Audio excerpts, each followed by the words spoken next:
오늘 우리는 이 히브리서 3장 1절부터 6절까지 말씀을 본문으로 성전으로서 자라가자라는 그 제목을 가지고 함께 말씀 나누도록 하겠습니다. 우리가 지난주에 2장 말씀을 모두 마치면서 그 예수님이 죽으심으로써 마귀의 권능을 다 멸하셨다. 그리고 우리를 속박으로부터 자유케 하셨다라는 말씀 우리가 지난주에 나눴었죠. 그래서 관련된 세 가지 말씀을 지난주에 나눴었는데 그 첫 번째로 나눴던 말씀이 무엇이었을까요?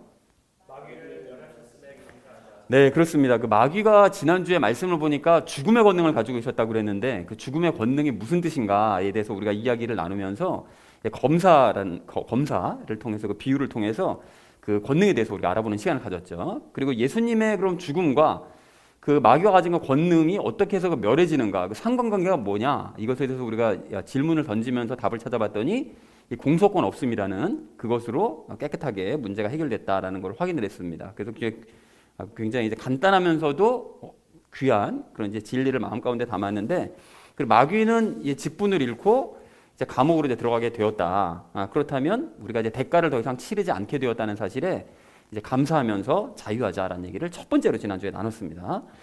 자, 그런가 하면 우리 두 번째로 나눴던 말씀이 무엇이었을까요?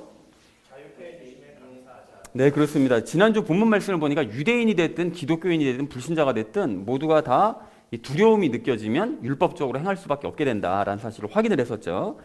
그런데 죽은 우리는, 그러니까 죽은 사람은 율법에 속할 필요가, 매일 필요가 전혀 없다고 그랬죠. 그리고 어떤 의무도 질 필요가 없게 되었습니다. 죽었으니까요. 어떤 의무도 부과되는 게 없습니다. 그런데 동시에 우리의 권리, 우리의 능력, 우리의 의지, 꿈과 소망, 계획, 이 모든 것들도 사실은 다 포기해야 되는 것이다 라는 말씀을 드렸었죠. 왜냐하면 죽었으니까요. 죽었으니까 우리가 율법으로부터 자유케 되고 의무로부터 자유케 된 건 참 좋은 일이지만 권리나 기타 등등 내가 가진 모든 것들을 다 잃어야 되는 이런 안타까움도 동시에 존재한다는 거죠. 그래서 이제 앞으로 우리가 살아가는 건 새로 거듭났다면 예수님과 함께 살아가면서 행하는 일들만 인생의 의미가 있게 되어졌다. 그런데 이 모든 것들은 사실은 오랜 세월을 걸쳐서 체험을 해야만 깨달을 수 있는 것이라고 그랬죠. 이게 머리로 아무리 동의가 되더라도 내 삶 가운데 이게 체험이 되어지지 않으면 저는 동의가 실제로는 안 되는 것이죠. 자, 그래서 이러한 삶이 예수님과 함께하는 삶만이 의미가 있다라고 하면 뭐 내가 가지고 있던 계획이나 생각이나 뭐 이런 것들이 다 없어지는 거니까 이게 그냥 뭐 예수님 억지로 따라가는 속박된 삶 아니냐라고 생각할 수 있지만 실제로 그런 삶을 살아보면 이게 진짜 자유한 삶이라는 걸 깨달을 수 있게 된다. 그러니까 과거 내가 내 힘과 능력 가지고만 살려고 했던 그 과거의 삶의 그 속박으로부터 벗어나서 진정으로 자유해져야 된다라는 얘기를 두 번째로 함께 나눴습니다. 자, 그런 건 마지막 세 번째로 나눴던 말씀이 무엇이었을까요? 시험에서 건져주심에 감사하자. 네, 그렇습니다. 예수님께서는 그 우리의 죄된 심정을 잘 이해하십니다. 이게 하나님께서는 죄가 없으신 분이시기 때문에 인간이 죄된 마음으로 행하는 그 행동들, 그 마음을 사실은 체험적으로 이해는 못 하신다고 그랬어요. 왜냐하면 거룩하신 분이시니까 죄와 함께 할 수 없으니까. 그런데 예수님께서 이 땅에 오셔서 인간이 돼서 오심으로써 또 죄와 연합해 보심으로써 하나님이 인간의 그 죄된 심정을 완벽하게 다 이해하게 되신 거예요. 본인이 죄와 연합하심으로써. 그래서 시험을 받아보셨기 때문에 우리가 그 죄에 이끌리면서 유혹받고 시험에 빠지는 이 심정을 너무나 잘 깊이 이해하신다고 그랬죠. 그래서 우리가 시험 들고 괴로울 때마다 어떻게 된다고요? 예수님께 고백을 해야 됩니다. 그분이 그 심정을 잘 아시니까요. 그러니까 예수님께서 모든 걸 다 준비해 두셨기 때문에 이제 우리가 예수님과 함께 살아가기로 결심하는 일만 남았다라는 얘기를 마지막 세 번째로 나눴습니다. 자, 그래서 사랑하는 우리 나눔 있는 교회 성도님들 모두는 마귀의 권능을 멸하시고요, 또 우리를 자유케 해주시고 우리의 죄된 마음을 이해해 주시는 이 참 좋으신 예수님께 진정으로 감사하시고 또 진정으로 자유하는 저와 여러분 되어지시기를 다시 한번 주님의 이름으로 간절히 축원드립니다. 지난주는 우리가 예수님의 그 공로에 대해서 예수님께서 어떤 일을 이루셨는가, 마귀의 권능을 멸하시고 우리를 속박으로부터 자유케 해주시고 우리의 죄된 심정을 이해하신다, 이 공로에 대해서 얘기를 했다면 이번 주 말씀은 예수님과 성전과의 관계에 대해 말씀하십니다. 그리고 또 우리와의 관계도 당연히 연결이 되겠죠. 우리가 예수님과 연합해 있으니까. 그래서 이번 주 주제를 이렇게 잡았는데요, 성전으로서 자라가자라는 것을 주제로 각절 말씀 우리 나누도록 하겠습니다. 먼저 1절 말씀 함께 읽도록 하겠습니다. 그러므로 거룩한 형제들 곧 하늘의 부르심에 참여한 자들아, 우리의 신앙 고백의 사도시며 대제사장이신 그리스도 예수님을 깊이 생각하라 라고 말씀합니다. 여기 그러므로라는 것은 앞에 우리가 그 마지막 부분에 나눴던 그 말씀을 의미합니다. 즉 예수님께서 죽으심으로써 마귀의 권능을 멸하시고 얽매인 우리를 자유케 하신 구원자시라는 거죠. 구원자시기 때문에 너희가 이제 더 이상 예수님을 의심하지 말고 예수님이 구원자심으로 예수님을 너희가 깊이 생각해야 된다. 어떤 분이신지 요걸 얘기하고 있는 것이죠. 자, 그래서 거룩한 형제들, 곧 하늘의 부르심에 참여한 자들이라는 건 지금 유대인들에게 보낸 편지잖아요. 그러니까 그 유대인들의, 그러니까 기독교로 개종한 유대인들, 이 히브리서를 받아보고 있는 유대인들에 대해서 얘기한 것입니다. 그리고 우리 신앙 고백의 사도라는 것은 우리의 신앙 고백, 그러니까 우리가 신앙을 고백하는 대상이시라는 거죠. 예수님은. 그러니까 그분이 하나님이시라는 거예요. 우리가 신앙을 고백하는 대상이시고 또 사도이신 분이라는 거예요. 근데 왜 사도라고 얘기를 했는가 하면 예수님께서 가장 먼저 복음을 전하셨기 때문에 사도라고 예수님을 첫 사도죠. 첫 사도라고 말씀하는 것입니다. 그리고 예수님은 또 대제사장이시래요. 대제사장이라는 거는 먼저 번에 우리가 2장 17절에서 나눴던 것처럼 하나님과 우리 사이에 화해를 이루는 존재가 대제사장이시죠. 그러니까 예수님이 본질적으로 그 일을 이루셨다라고 얘기를 하고 있습니다. 자, 그러니까 너희가 그리스도 예수님을 깊이 생각해야 된다는 거예요. 뭐냐? 앞에서 우리가 나눴던 그러므로 예수님은 구원자이시고 또 신앙의 대상 되시고요. 신앙 고백의 대상이 되시고 복음을 가장 먼저 전해주신 사도 되시고 또 하나님과 우리 사이에 화해를 이루신 제사장이시니까 그 예수님이 어떤 분인지를 너희가 깊이 생각해봐라. 어떤 분이겠냐? 이분 하나님이시다. 하나님. 이거를 지금 바울이 1절에서 얘기를 하고 있습니다. 자, 그래서 1절을 이렇게 정리할 수 있겠는데요. 그러므로 그리스도인이 된 형제들아, 우리의 신앙의 대상이시고 복음을 전해주신 분이며 대제사장으로서 하나님과 화해를 이루신 그리스도 예수님이 어떤 분인지 너희가 깊이 한번 생각해봐라 라고 얘기했다는 것이 1절의 의미가 되겠습니다. 자, 이어진 2절 말씀 함께 읽도록 하겠습니다. 그분께서는 모세가 하나님의 온 집에서 신실했던 것 같이 자기를 세우신 분에게 신실하셨느니라 라고 얘기하는데요. 여기 우리가 그 1장과 2장에서는 기억하시는 것처럼 그 천사, 그 유대인들이 천사를 굉장히 높게 생각하니까 천사보다 위대하신 분이 예수님이시다. 이거를 얘기했다면 모세가 등장하죠. 그러니까 두 번째로 그 유대인들이 굉장히 높게 생각하는 존재가 이제 모세였기 때문에 그 모세보다도 위대하신 분이 예수님이시다라는 것을 증명을 합니다. 이제 3장 전체에서. 자, 그래서 모세가 등장을 하는데 하나님의 온 집이라는 것은 성막을 뜻하고요. 모세는 하나님의 성막에서 신실하게 행했대요. 그러니까 정말 믿음을 가지고 하나님께서 시키시는 일들을 성실하게 잘 수행을 했던 것처럼 자기를 세우신 분, 그분께서 예수님께서는 자기를 세우신 분, 그러니까 자기를 뭘로 세우셨다고요? 성전으로 세우신 분. 이 땅에 오셨을 때 예수님이 성전으로 사셨으니까요. 그러니까 하나님의 성전으로 세우신 성부 하나님께 신실하게 행하셨대요. 그러니까 성전으로서 하나님께 신실하게 행하신 분이시다라고 얘기를 하고 있습니다. 그래서 믿음으로 사셨다는, 신실하게라는 건 여러분 아시는 것처럼 이 뜻이 믿음으로, 믿음 충만하게 살았다는 그런 뜻이죠.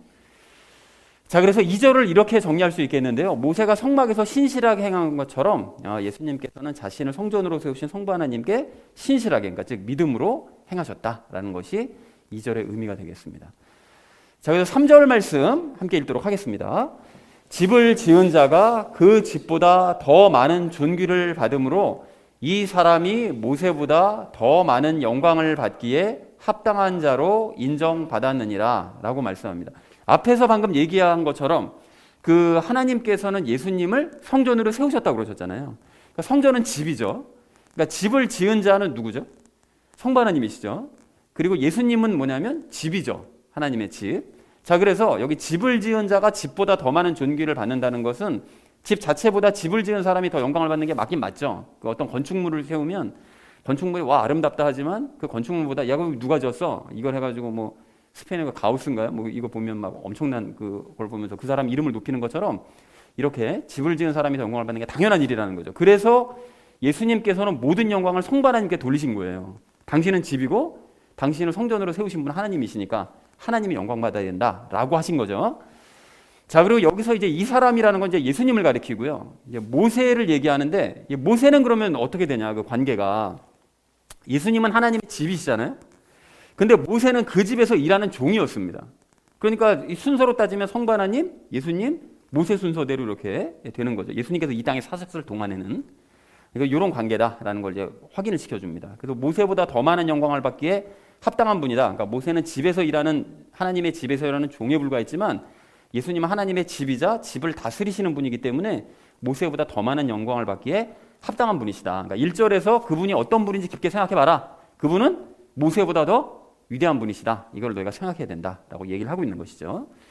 그래서 3절을 이렇게 정리해 볼 수 있겠는데요. 집을 지은 자가 집보다 더 많은 영광을 받는 것처럼 예수님은 모세보다 더 많은 영광을 받기에 합당한 바로 그런 분이시다라고 얘기했다는 것이 3절의 의미가 되겠습니다. 자, 이어지는 4절 말씀 우리 함께 읽도록 하겠습니다. 집마다 지은 사람이 있으되 모든 것을 지으신 분은 하나님이시니라 라고 얘기합니다. 이제 집마다 지은 사람이 있는 건 너무 당연한 거죠. 이 세상의 모든 집은 다 그 집을 지은 자, 건축가가 있는 거죠.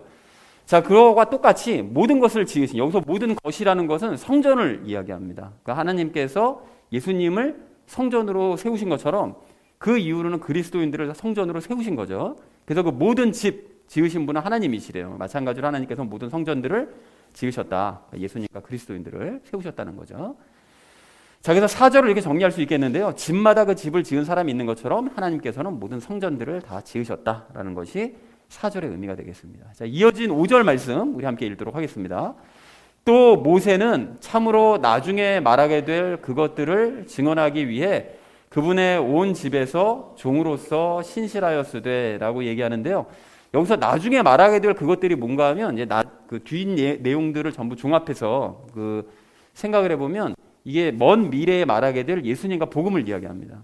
그러니까 예수님과 복음을, 그러니까 예수님께서 태어나시기 훨씬 전에, 그러니까 나타나시기 전에 모세가 나중에 얘기하게 될, 사람들이 얘기하게 될 예수님과 복음을 모세가 증언하기 위해서 활동을 했다는 거예요. 이게 비밀을 알려주는 거죠. 그러니까 그걸 증언하기 위해, 그러니까 예수님과 복음을 증언하기 위해서, 그러니까 예표하기 위해서 행동을 했다는 거예요. 그분의 온 집에서, 이제 성막에서 종으로서 신실하게 행했다는 거죠. 그러니까 종으로서 신실하게 그 행하는 그 모든 일들이, 성막에서 행하는 모든 일들이 다 예수님과 복음에 대해서, 복음적인 삶에 대해서 예표하는 그런 행위였다라고 이야기를 하고 있습니다.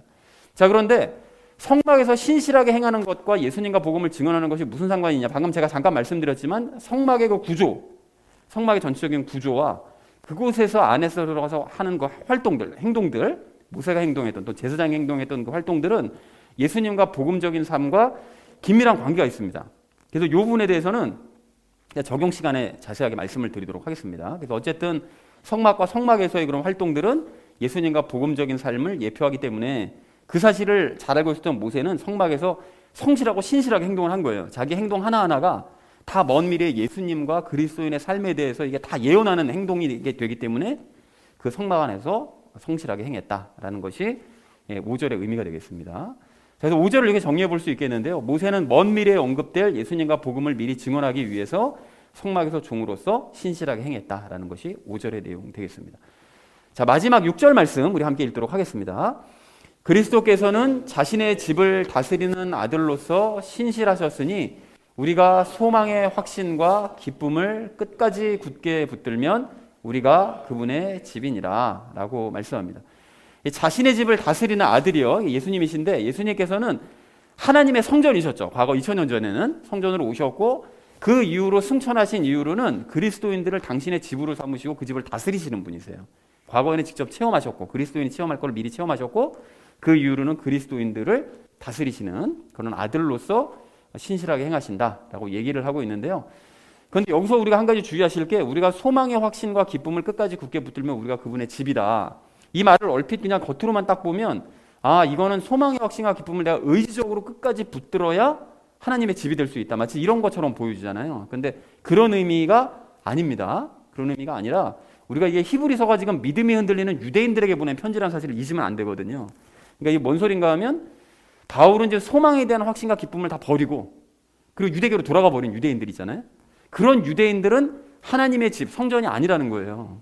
그런 사람들이 성전이 아니고 어떤 사람이 성전이라고요? 그것들을 끝까지 붙들고 있는, 이 자리에 지금 남아서 내 편지를 받아보고 있는 너희가 바로 예수님의 성전이다. 이거를 얘기하고 있는 거죠.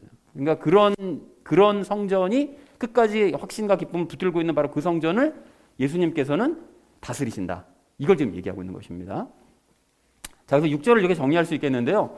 모세는 성막에서 섬기던 종일 뿐이지만, 그 앞에 내용이고요. 그리스도께서는 하나님의 아들로서 당신의 성전을 신실하게 다스리는 분이시다. 그러니까 1절에서 얘기했던 것처럼 그분이 어떤 분이냐? 이런 분이라는 거예요. 모세는 단지 종이지만 예수님은 성전을 다스리시는 아들이시다. 하나님의 아들이시다. 라는 거를 얘기하면서 그리고 소망의 확신과 기쁨을 끝까지 붙들고 있는 우리가 바로 그러한 하나님의 성전이다라고 얘기했다는 것이 6절의 의미가 되겠습니다. 그래서 이번 본문 말씀을 전체적으로 이렇게 정리해 볼 수 있겠는데요.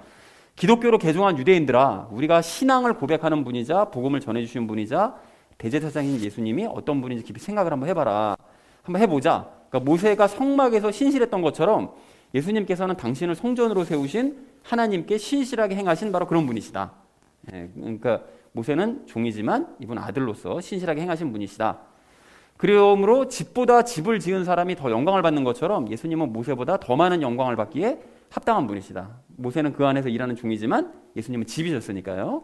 그리고 집마다 지은 사람이 있는 것처럼 하나님께서는 모든 성전을 이제 지으셨는데 모세는 복음을 증언하기 위해서 성막에서 종으로서 신실하게 행했을 뿐이지만 예수님은 하나님의 아들로서 성전을 신실하게 다스리시는 바로 그런 분이시다. 그러니까 그분이 바로 하나님이시고 하나님의 아들이시다. 그리고 소망의 확신과 기쁨을 끝까지 붙드는 우리가 바로 그런 하나님의 성전이다 라고 얘기했다는 것이 본문 말씀 내용이 되겠습니다. 그래서 오늘 본문 말씀을 좀 간단하게 이게 이해하기 쉽게 요약하자면 그러니까 예수님이 어떤 분인지 깊이 생각해 봐라 라고 얘기하면서 모세는 하나님의 집에서 열심히 일한 종에 불과하지만 우리 예수님은 하나님의 집이시자 하나님의 집들을 다스리시는 하나님의 아들이시다. 이게 얘기하고 싶었던 것이었죠. 그러니까 모세와 비교했을 때 예수님은 더 뛰어난 분이시다 라는 걸 얘기하고 있습니다. 그래서 우리가 적용 시간에 이제 세 가지 내용을 나눌 건데요. 첫 번째는 모세가 증언하고자 했던 것이 무엇이었냐. 그리고 두 번째로는 하나님의 집으로서 우리가 왜 감사해야 되느냐. 그리고 마지막 세 번째는 성전이 해야 될 일이 뭐냐. 성전으로서 우리가 해야 될 일이 뭐냐. 이 세 가지를 우리 나누도록 하겠습니다. 그래서 오늘의 결론이요. 성전으로서 자라가자라는 것을 주제로 나머지 말씀은 삶에 적용하면서 함께 말씀 나누도록 하겠습니다. 성전으로서 자라가야 될 우리가 오늘 첫 번째로 함께 나눌 말씀은 성막과 우리 사이의 관계를 알자는 것입니다. 여러분 오늘 5절 말씀을 좀 다시 보십시오. 이제 보시면 모세는 먼 미래에 말하게 될 복음을 그러니까 예수님과 그 복음을 증언하기 위해서 그 성막에서 종으로서 신실하게 행했다. 이제 이렇게 얘기를 합니다. 그러니까 쉽게 말해서 모세가 성막에서 행한 그 모든 일들이요. 그리고 또 성막 그 자체는 예수님과 이 복음적인 삶을 증언하는 즉 모든 것이 다 예표하는 그런 행위였고 모양이다. 이걸 지금 말씀하고 있는 것입니다. 근데 우리는 여기서 이제 예수님보다 오늘 이제 그리스도인의 초점을 맞춰서 말씀을 드릴 건데 이게 무슨 소린가 하면 이 성막 전체의 모양 여러분 아시죠? 성막이 어떤 모양을 가지고 있었는지 다 아시잖아요. 근데 그 성막 전체가 그리스도인의 영혼육을 그것이 상징하고요. 그리고 성막 안에서 행한 모든 일들은 그리스도인들이 어떤 삶을 살아야 되느냐를 보여주는 것을 의미합니다. 이게 도대체 무슨 소린가 하면 여러분 성막 구조는 뭐 말씀드리지 않아도 잘 아시잖아요. 이제 그림으로 이게 아시죠? 겉에 뜰이 있고 전체적인 사각형 외형이 있고 번제단 있고 물두멍 있고 성소 지성소 있고 이 모양은 다 아시죠? 그래서 바깥으로 네모난 경계가 있는데 이 안뜰에는 이 성막이 있습니다. 이 자체가 하나가 한 덩어리죠. 성막이. 그리고 성막 밑에 이 맨 아래쪽에 번제단이 동물 제사들이 된 곳이고 물두멍은 제사장이 손 씻는 곳이죠. 손을 씻고 깨끗하게 되어야 성막 안으로 이제 들어갈 수 있었으니까요. 그리고 성막 자체는 성소와 지성소로 나눠져 있고 가운데는 뭐가 있습니까? 휘장이 있었죠. 가운데는 휘장이 있고요. 그래서 제사장은 평상시에 이 성소 안으로만 들어갈 수 있었고 지성소는 1년에 몇 번 들어가죠? 단 한 번. 그리고 그 대속죄일 때 그때 거룩한 피를 들고 휘장을 지나서 들어갈 수 있는 1년에 딱 한 번만 들어갈 수 있는 바로 그것이 허락되는 것이었습니다. 자, 그런데 이러한 성막의 전체적인 이 구조, 이 전체적인 이 구조가 이 그리스도인의 영과 혼과 육신을 상징합니다. 이 모양이. 그래서 먼저 성막의 이 뜰, 이 안에 있는 이 뜰이요. 바깥에 이게 전부 다 이게 뜰인데 이 뜰은 육신을 상징합니다. 그리고 성소는 혼을 상징하고요. 그리고 지성소는 영을 상징하는 거죠. 그래서 먼저 그리스도인이 영과 죄와 분리가 됐다고 그랬잖아요. 근데 그 분리된 죄가 어디로 간다고 그랬죠? 육신으로 간다고 그랬죠. 그래서 그것이 로마서 7장 18절에 기록되어 있잖아요. 내 안에 그 죄가 거한다는 걸 내가 알고 있다라는 걸 얘기하잖아요. 그래서 육체를 상징하는 요 뜰에 여기 보면 육체를 상징하는 요 안뜰 여기에 보면 번제단이 여기 딱 있는 이유가 육체 안에 있는 이 죄를 해결하기 위한 번제단에서 이제 죄를 전부 다 태워버리고 문제를 해결하는 것이 번제단이잖아요. 그러니까 이것이 바로 육체 안에 있을 수밖에 없는 그 번제단을 의미한다는 것이죠. 그리고 이 번제단에서 죄를 반성하면서 이 제물을 불태움으로써 하나님과의 관계를 회복시켰잖아요. 구약시대 제사의 모습이. 근데 그 모습이 딱 육체에 자기 남아있는 죄 때문에 자기의 잘못을 인정하면서 하나님 앞에 이제 반성하고 죄사함을 받아서 하나님과의 관계를 회복하는 이 그리스도인의 삶의 모습을 이 번제단이 상징한다는 것이죠. 이렇게 이해가 되시죠, 여러분? 자, 그리고 이렇게 번제단에서 이제 죄를 불태우고 나면 그럼 어떻게 됩니까? 이제 기름 부은 제사장이 여기서 죄인은 더 이상 못 들어가잖아요. 그러면 제사장이 기름 부음 받은 제사장이 물두멍으로 가서 손을 씻습니다.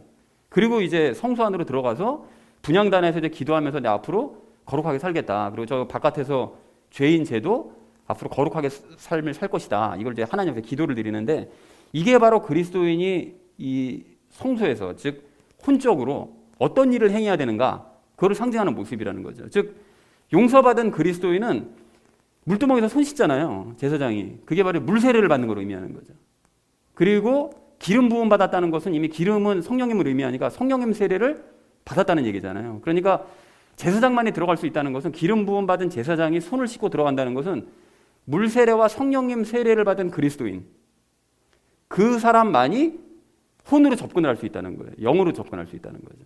그걸 의미하는 것입니다. 그리고 여러분 하나님 앞으로 나아가서 이제 기도를 하게 되는데 여기 보시면 성소 안에 들어가면 구조가 어떻게 되어 있습니까? 성소 안에 왼쪽에는 등잔대 있고 정면에는 분향단 있고 오른쪽에는 빵을 올려두는 상이 있었잖아요. 그죠? 자, 그런데 이 왼쪽에 켜두는 이 등잔대 이게 성령님의 불, 즉 빛을 이제 의미하는데 정면에 분향단 있잖아요. 거기서 이제 제사장들이 들어가서 향 펴놓고 기도하는데 그 향이 막 위로 올라가잖아요. 그럼 그 올라가는 바로 그것이 기도하면 하나님 앞에 이 기도가 올라간다는 그 모양을 이제 상징하는 것입니다. 자, 그러니까 성령님의 빛 비추심 하에 여기 빛을 비추시는 하에 여기 밝잖아요. 이게 실내가 그 하에서 기도해야 된다는 거죠. 그걸 의미합니다. 그렇게 되면 하나님께서 그 기도를 받아주신다는 거예요. 그러니까 이렇게 하는 기도에 열심을 내야 된다. 거룩히 살겠다고 하는 그 기도를 드리는 이런 일에 열심을 내야 된다는 거예요. 그리고 성소의 그 오른쪽에 있는 빵에는 빵상에는 빵 몇 개월씩 올라가게 돼 있죠? 6개씩 2줄 올라가게 돼 있잖아요. 66이잖아요. 성경 66권. 그러니까 이게 빵이 말씀을 의미한다고요. 그러니까 앞에 있는 이 등잔대, 빛 비추심에 따라서 말씀을 먹어야 된다는 거죠. 그런데 이 빵은 누구만 먹을 수 있습니까? 제사장만 먹을 수 있죠. 그러니까 물 세례와 성령님 세례를 받은 그리스도인들만이 성경 말씀을 먹을 수 있는 거예요. 그거를 누구의 빛 비추심하예요? 성령님께서 비춰주시는 가운데 성경 말씀을 먹어야 된다. 자기의 거룩을 위해서. 이거를 얘기하는 거죠. 그러니까 여기까지 정리를 해보자면 성막의 전체의 모양은 그리스도인의 영과 혼과 육신을 상징하는데 모세와 제사장이 성막에 들어가서 행했던 그 모든 일들 그것은 그리스도인의 삶의 모습을 상징한다. 근데 물세례와 성령님 세례를 받은 그리스도인들은 평소에 제사를 통해 예배를 통해서 자기의 죄를 반성하고 용서를 받은 후에 그리고 어떻게 한다고요? 성소로 들어가서 자기 혼적으로 행해야 될 일이 뭐냐면 성령님의 빛 비추심 아래 기도하는 생활과 말씀을 읽는 삶을 열심히 행해야 된다. 혼적으로. 이게 성소가 혼이라고 그랬잖아요. 그죠? 그러니까 혼적으로 그 일들을 열심히 행해야 된다라는 것을 의미한다는 거예요. 이해가 되시죠, 여러분? 그러니까 이게 성막과 성막 안에서 행하는 이런 일들이 그리스도인의 삶이랑 연결된다는 것을 모르는 사람들이 많아요. 이렇게 설명해 주는 걸 들어본 적도 없고. 근데 이게 의미하는 바라는 거죠. 그냥 그런가 하면 지성소에는 1년에 딱 한 번 그 대제사장만이 들어갈 수 있잖아요. 그죠? 선택된 대제사장, 거룩한 피를 가진 대제사장만이 들어갈 수 있는데 그때는 그 두꺼운 휘장을 열고 들어가야만 했죠. 그런데 예수님께서 돌아가실 때 휘장이 어떻게 됐습니까? 위로부터 아래로 찢어져 버렸죠. 그 찢어졌다는 것을 뭘 의미한다는 거죠? 하나님께서 지성소로 들어가는 그 방해되는 것을 완전히 없애버리셨다는 거예요. 조건을 없애버리신 거예요.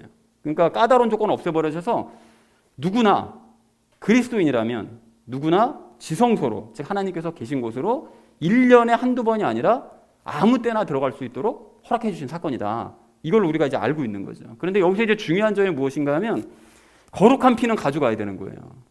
그 피는 없어지지 않았거든요. 휘장은 없어졌는데 거룩한 피는 가지고 여전히 있어야 됩니다. 그러나 가장 거룩한 피, 예수님의 피를 그리스도인들은 덮어 쓴 사람들이기 때문에 그 피 문제는 해결이 되는 거죠. 그러니까 예수님의 피를 덮어 쓴 우리는 지성소 안으로 언제든지 들어갈 수 있게 된 거예요. 그러니까 이 모든 말씀들을 다 종합해 보면 성막 자체 전체는 그리스도인의 영과 혼과 육신을 상징하고 이제 지성소와 성소와 뜰을 상징하는데 육신에 남아있는 그 죄 때문에 날마다 짓는 죄의 열매들 그거를 반성하고 또 용서를 받고 예배를 통해서요. 용서를 받고 영으로는 언제든지 하나님 앞으로 나아가서 교제를 해야 되는데 그렇게 교제를 하기 위해서는 평상시에 어떻게 된다고요?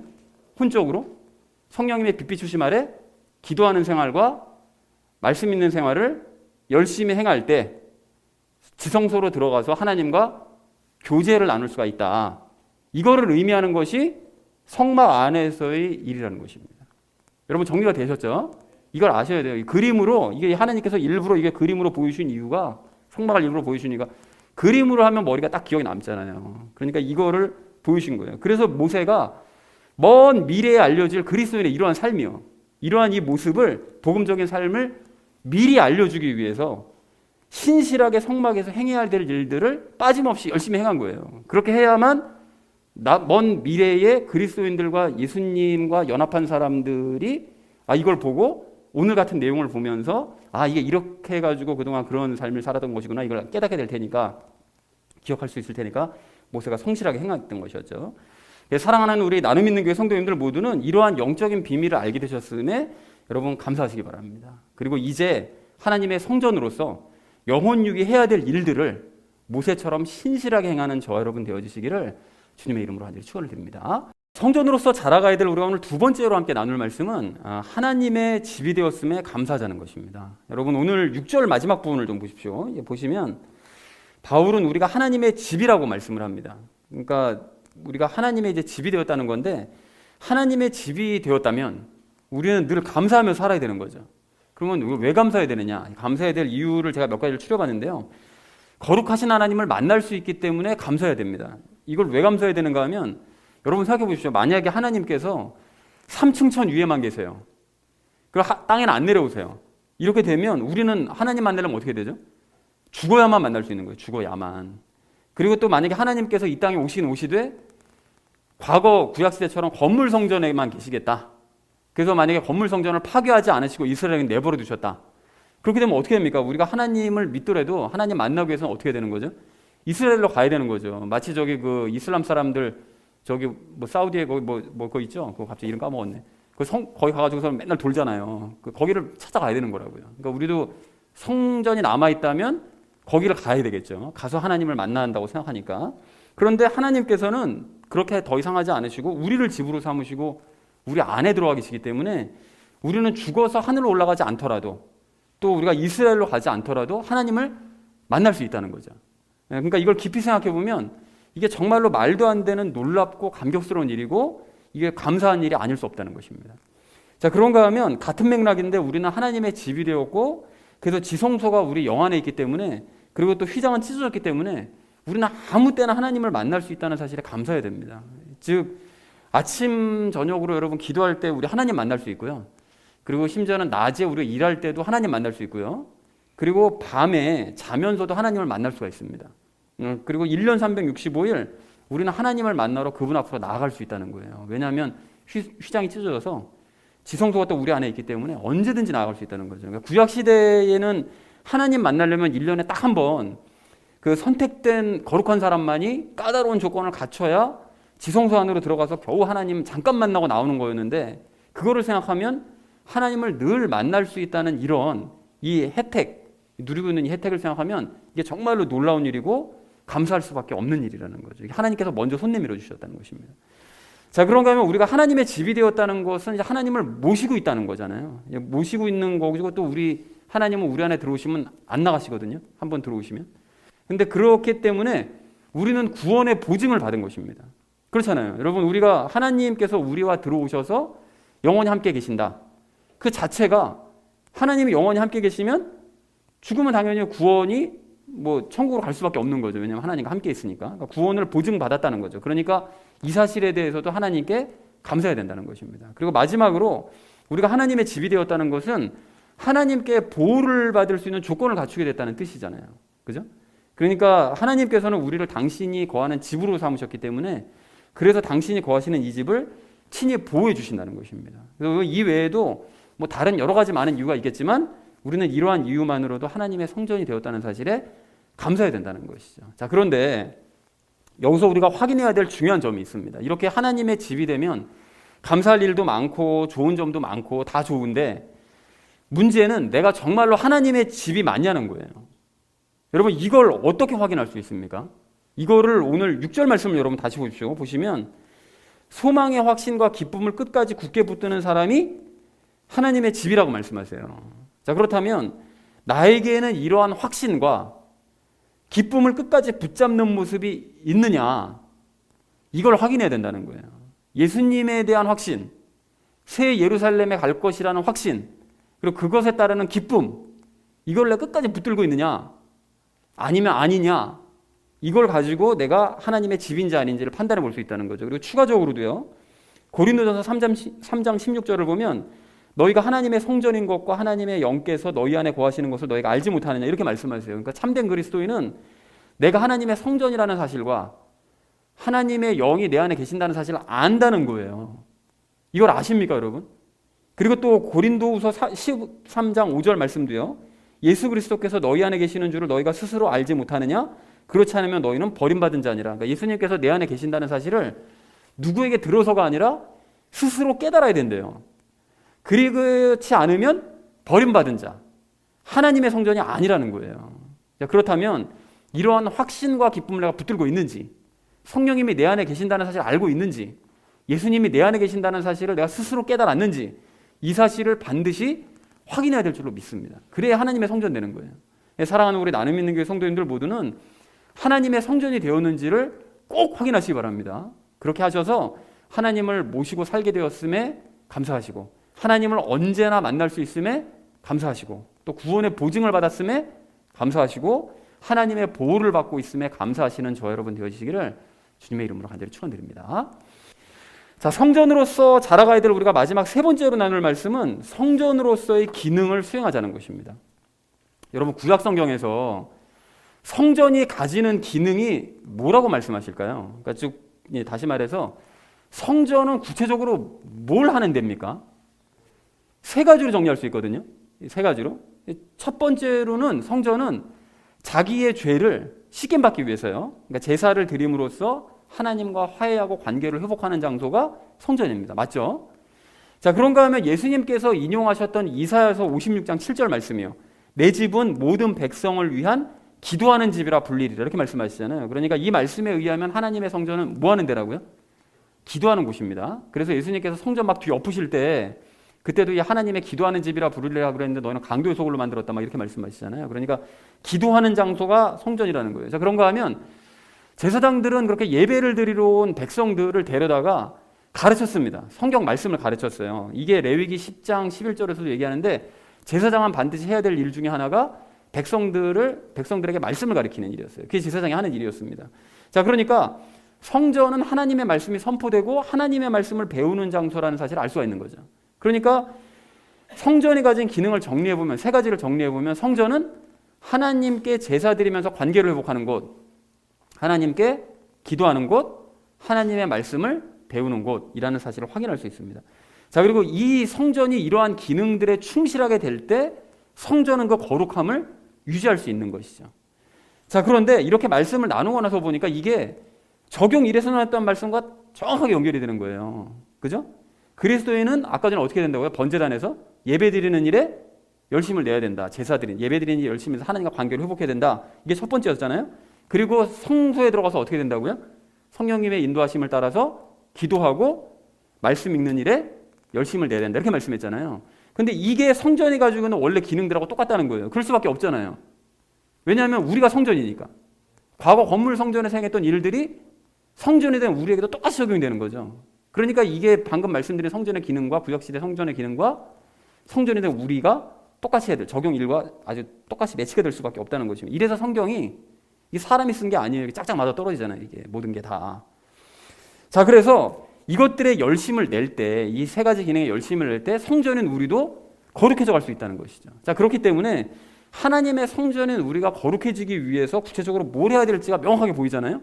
예배 드리는 일에 열심 내고, 말씀 읽기 열심 내고, 기도하는 일에 열심 내야 된다. 이게 딱 눈에 보이는데 좀 더 그래서 구체적으로 좀 살펴보자면 우리가 여러분 예배를 드릴 때요. 그러니까 과거로 하면 제사 드리는 거죠. 예배를 드릴 때 죄를 반성하고 자백함으로써 하나님과 화해하고 관계를 회복하는 일에 열심을 내야 됩니다. 예배를 드리면서 내가 그 지었던 그런 죄들 잘못들을 하나님 앞에다 고백하면서 관계를 회복하는 시간이 예배 시간이 돼야 된다는 거예요. 그런데 질문이 생기잖아요. 요한복음 4장 말씀을 보면 예수님께서 예배에 대해 말씀하시면서 예배를 뭘로 드리라고 말씀하세요? 영과 진리로, 즉 영 안에서 진리 안에서 예배를 드리라 이렇게 말씀하시잖아요. 근데 영 안에서 진리 안에서 예배 드리라는 말씀이 쉬운 말로 풀면 무슨 얘기라고 그랬죠? 진리 안에서, 그러니까 말씀 안에서 예배 드려야 되는데 예배 시간은 말씀이 선포되는 시간이라는 거예요. 그 말씀을 듣는 그 안에 있어야 된다는 거예요. 진리 안에서. 그런데 그걸 영 안에서 또 드려야 되는 거잖아요.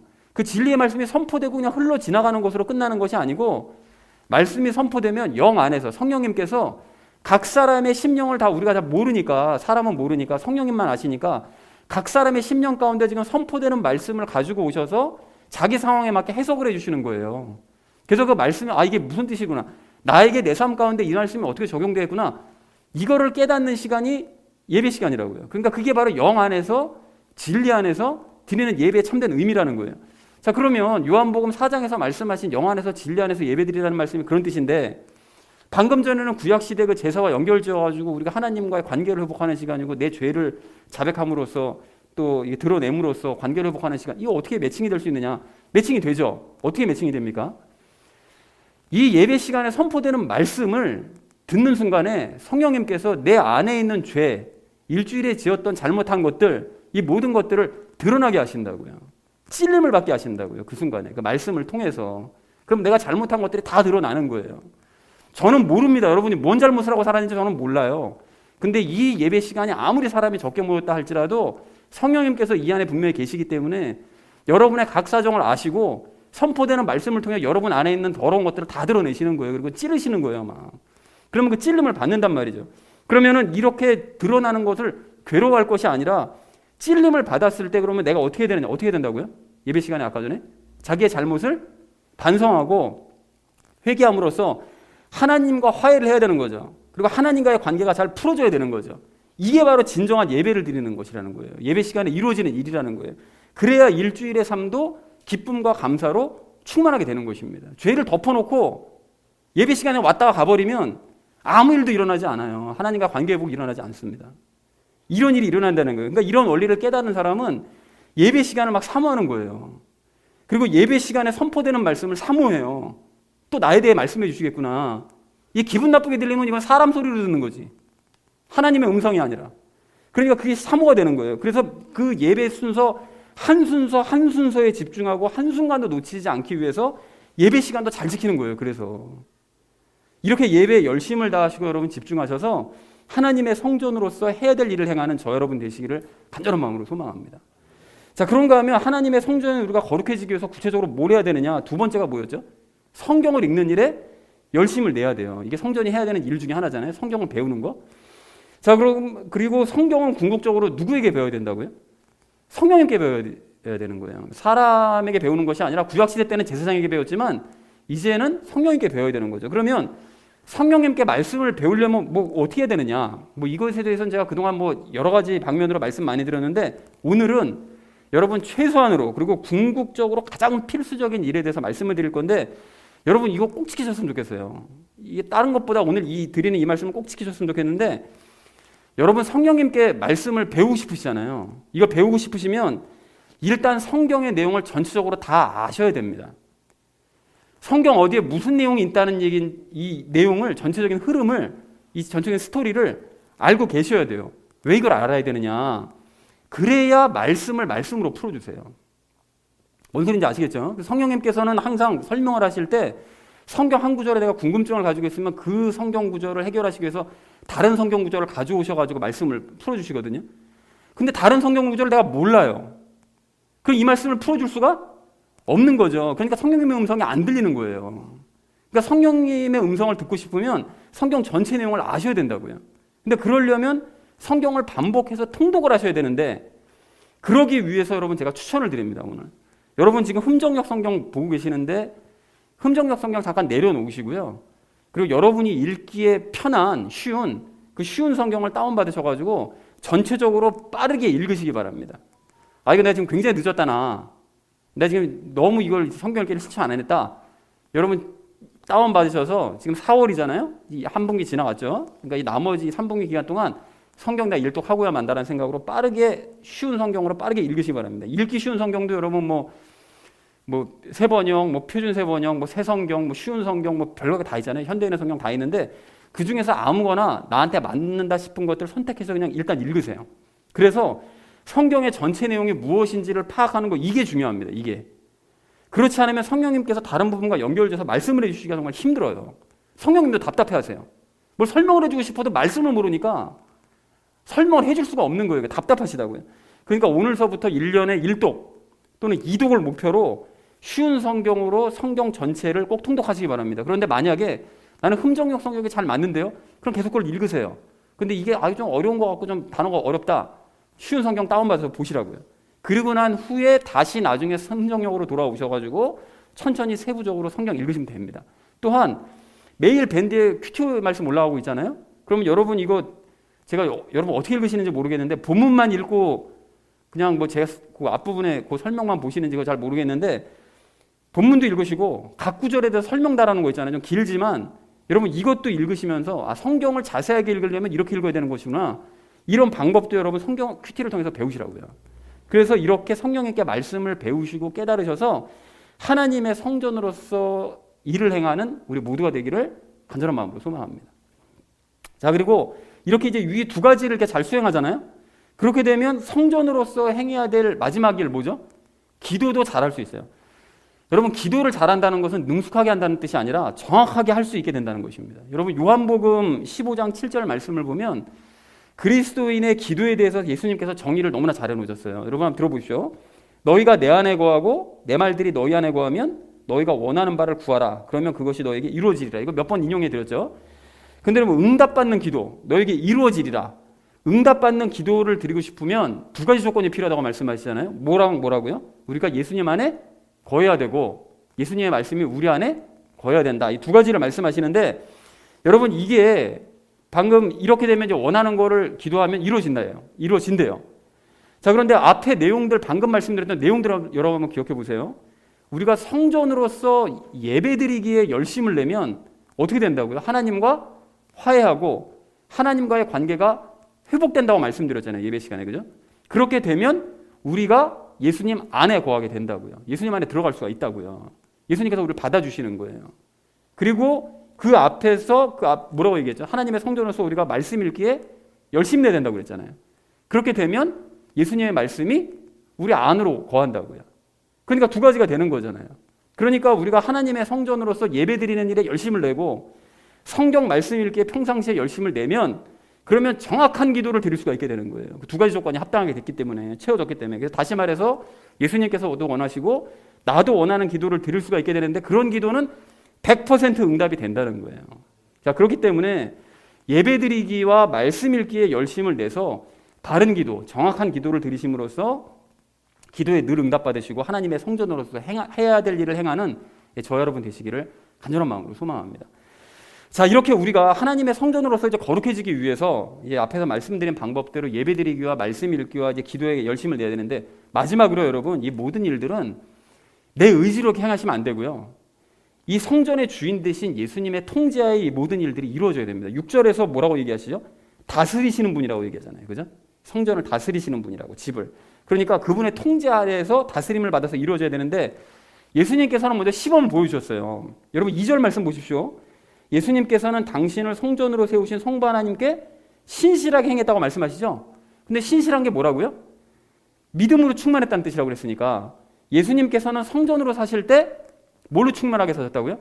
믿음 충만하게 사셨다고요. 살아가실 때. 그러니까 아닌 게 아니라 우리가 요한복음에서 수시로 확인하는 것처럼 예수님께서는 당신은 나 혼자는 아무것도 할 수 없다. 대신 예수님, 하나님께서 모든 일들을 이루실 것을 믿으며 사셨다라고 이제 고백하시는 거를 많이 보잖아요. 그죠? 그 놀라운 일을 행하셨다는 거죠. 그러면 우리도 마찬가지입니다, 여러분.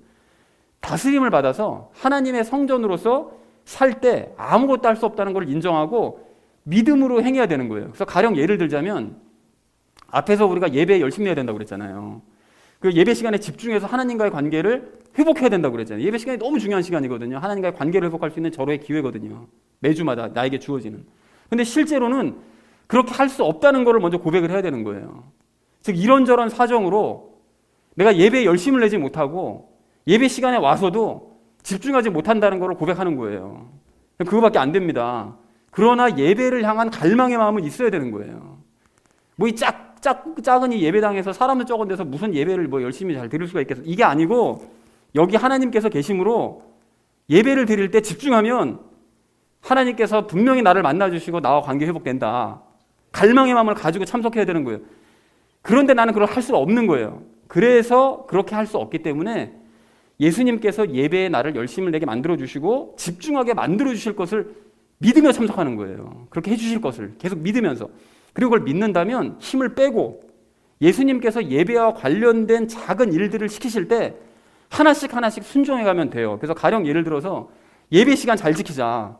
광고 시간에 막 계속 얘기하고 있잖아요. 그러면 이 말을 들었을 때 순종하는 거예요. 너 계속 광고해. 나는 내가 가고 싶을 때 갈게. 이게 아니고 그 얘기를 들었으면 순종하는 거예요. 그때 작은 일 하나에 순종하는 거예요. 그렇게 작은 일에 믿음으로 순종하게 되면 점차 예배를 잘 드리고 예배에 집중하게 되는 자기 자신의 모습을 발견할 수 있게 된다는 것입니다. 그리고 또한 말씀을 읽는 것도 마찬가지인데요. 내 의지대로 이거나 말씀 읽을 수 없습니다. 그러니까 열심히 읽고 깨닫게 해주실 것을 믿으면서 읽는 거예요.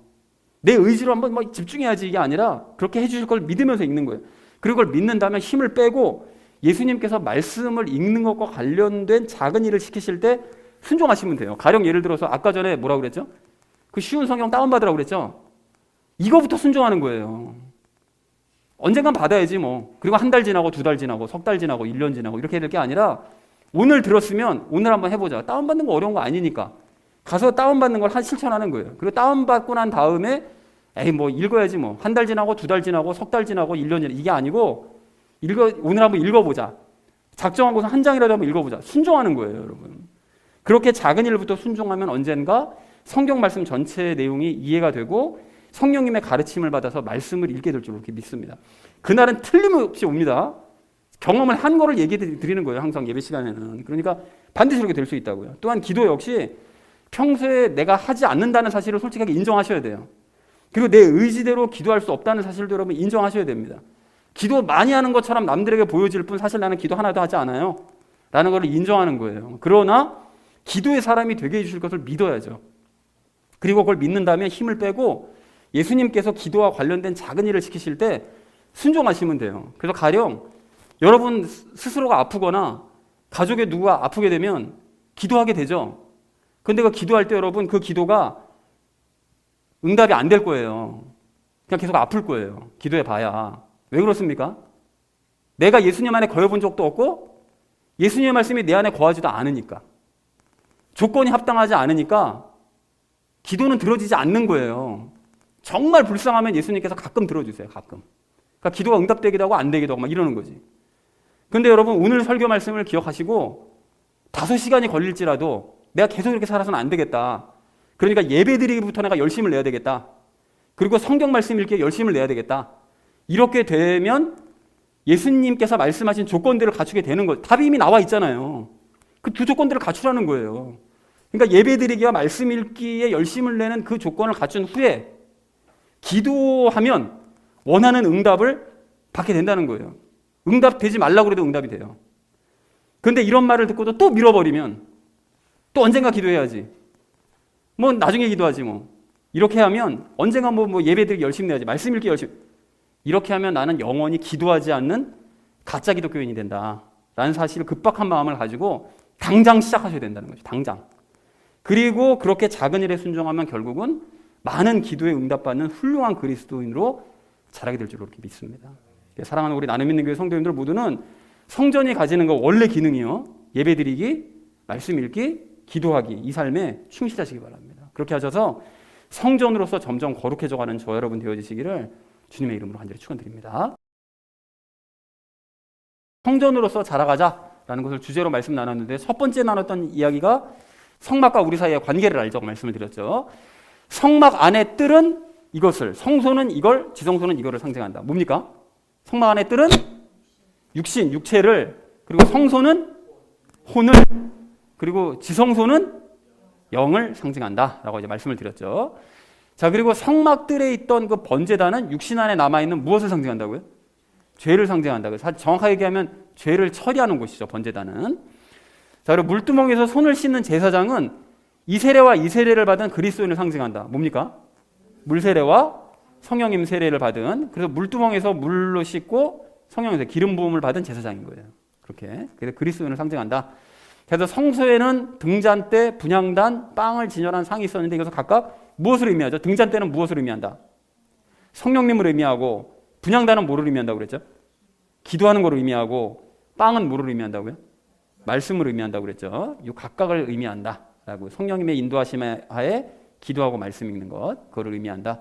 그래서 이것은 그리스도인이 성령님의 인도하심 아래 성경을 읽으며 기도하는 어떤 활동에 열심을 내야 된다는 뜻이다. 아까는 성소가 뭐라고요?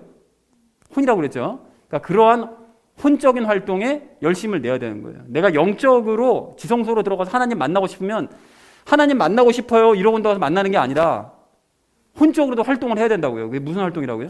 기도하는 일과 말씀 읽는 일. 근데 왜 성령님의 빛 비추심 아래 그 일을 해야만 한다. 네, 그런 의미라고 그랬습니다. 그래야 할 때 혼이 어떻게 될 수 있다고요? 혼이 점차 거룩해져 갈 수 있다라고 이제 말씀을 드렸었죠. 자, 그래서 한편 지성소는 1년에 한 차례 거룩한 피를 가진 누구만이 들어갈 수 있었죠, 원래? 대제사장만이 들어갈 수 있었습니다, 원래는. 자, 그러나 예수님께서 죽으심으로써 성소와 지성소를 구분하던 무엇이 찢어졌고, 휘장이 찢어졌고, 예수님의 육체가 찢어졌고, 그래서 이제 예수님의 피가 뿌려진 그리스도인은 누구나 하나님께서 계신 어디로 들어갈 수 있다고요? 지성소로 들어가서 하나님을 만날 수 있게 되었다라고 말씀을 나눴습니다. 그래서 성막을 통해 우리 몸의 전체 구조와 해야 될 일을 기억하자라는 것이 첫 번째로 나눈 이야기였습니다. 자, 그런가 하면 두 번째로 나눴던 말씀이 하나님의 집이 되었다는 사실에 감사하자. 그래서 하나님을 어떻게 할 수 있음에 감사하고, 멀리 가지 않아도 하나님을 이렇게 할 수 있음에 감사하자. 이게 공통적으로 들어갈 말이 뭡니까? 만날 수 있다. 만날 수 있음에 감사하고, 멀리 가지 않아도 하나님 만날 수 있다는 사실에 감사하자. 자, 그리고 하나님을 어떻게 만날 수 있음에, 만나는데 어떻게 만난다? 시간적으로 언제나 하나님을 만날 수 있다는 사실에 우리가 감사. 놀라운 일이죠. 하나님을 만나고 싶을 때 만날 수 있다는 건 정말로 놀라운 일입니다. 그리고 이것의 보증을 받았다는 사실에 감사하자. 뭡니까? 우리가 하나님이 나와 함께 계신다는 것은 뭘 받았다는 거예요? 구원 받은 거. 죄사함 받고 구원을 받았다는, 구원의 보증을 받았다는 사실에 감사하자. 그리고 하나님께 이것을 받고 있음에 감사하자. 집이기 때문에 하나님께서 어떻게 하신다고요, 우리를? 보호하시는, 보호를 받으면 우리가 감사해야 된다. 말씀을 나눴죠. 자, 그리고 그런데 내가 중요한 건 하나님의 무엇이 되었는지 먼저 확인해야 된다고요? 하나님의 성전이 되었느냐, 집이 되었느냐, 이걸 먼저 확인을 해야 되는 거죠. 그래서 아까 전에 우리 나눴던 말씀이요. 이거를 끝까지 붙드는 사람이 하나님의 집이다. 6절에서. 소망의 무엇과? 소망의? 둘 중에 하나만 기억해. 뭐죠? 확신과, 소망의 확신과 또 뭐를요? 기쁨을 끝까지 붙들고 있느냐? 이걸 말씀했죠. 자, 그리고 또 하나가 확인할 게 이분과 이분이 내 안에 계신다는 사실을 아느냐? 누구였죠? 고린도전서 3장? 성령님과 또 어떤 분이요? 고린도서 13장? 예수님이 내 안에 계심을 알고 있느냐? 이걸 확인을 해야 성전이 되었는지를 확인할 수 있다라는 얘기를 우리 나눴었죠. 자, 마지막 세 번째, 성전으로서의 기능을 수행하자고 말씀을 드렸는데, 성전은 하나님께 무엇을 드리는 곳이고요? 제사를 드리고 또 뭘 하는 곳이라고요? 기도하는 곳이며 또 뭘 배우는 곳이라고요? 말씀을 배우는 곳이라고 그랬습니다. 이 세 가지. 그래서 이러한 기능에 충실할 때 성전이 어떻게 된다고요? 무엇을 유지할 수 있습니까? 거룩함을 유지할 수 있다고 그랬죠. 거룩해진다고 그랬었죠. 자, 그래서 하나님의 이것인 우리도 각각의 일에 열심히 내야 된다. 하나님의 무엇인 우리요? 성전된 우리도 이 각각의 일에 열심을 내야 되는데, 영 안에서 진리 안에서 예배를 드리면 무엇을 통해서 우리가 찔림을 받는다고요? 선포되는 무엇을 통해서? 말씀을 통해서 찔림을 받는 거죠. 그래서 영 안에서 진리 안에서 예배 드리면 우리가 말씀으로 나의 잘못된 것들을 다 드러내시는 거죠. 그리고 찔림을 받을 때 반성하고 자백하면 하나님과 어떻게 될 수 있다고요? 하나님과 화해하고, 안 좋았던 관계를 화해를 하고 관계를 회복할 수 있다. 그리고 이러한 원리를 깨달으면 무엇에 열심을 내게 된다고요? 예배에 열심을 내게 된다라는 얘기를 우리 나눴죠. 그리고 성령님께 말씀을 배우고 싶다면 성경의 어떤 내용을 알아야 된다고요? 전체 내용을 알아야 됩니다. 그래야 성령님의 음성이 들리기 시작합니다. 그러기 위해서 어떤 성경으로 통독을 반복하라고 하죠? 쉬운 성경 가지고 성경을 통독하시라고요. 내용 전체를 파악하기 위해서 먼저. 자, 그래서 예배와 말씀에 열심을 내면 이것을 정확하게 할 수 있어요. 앞에 두 가지를 열심히 하면 한 가지 더 수행해야 될 일. 예배드리기와 그렇죠. 기도를 정확하게 할 수 있다고 그랬습니다. 그래서 기도를 정확하게 하면 뭘 받을 수 있다고요? 원하는 대로 응답받을 수 있는 거예요. 기도를 정확하게 하면. 이 조건이 없기 때문에 이게 못하는 것입니다. 그래서 이 모든 일을 할 수 없다는 사실을 인정하고 겸손히 믿으면서 작은 일에 어떻게 할 때? 작은 일에 순종을 할 때, 그럴 때 각각의 일을 행할 수 있고 성전으로서 우리가 점점 더 거룩해질 수 있다라는 말씀을 우리 나눴었죠. 이게 마이크가 자꾸 삑삑거리네요. 자, 그래서 사랑하는 우리 나눔 있는 교회 성도님들 모두는 하나님의 성전이 되었다는 사실에 여러분 감사하시고요. 하나님의 성전으로서 예배드리기, 말씀 읽기, 기도하는 일에 열심을 내셔서 점차 거룩해져가는 저와 여러분 되어지시기를 주님의 이름으로 간절히 축원드립니다.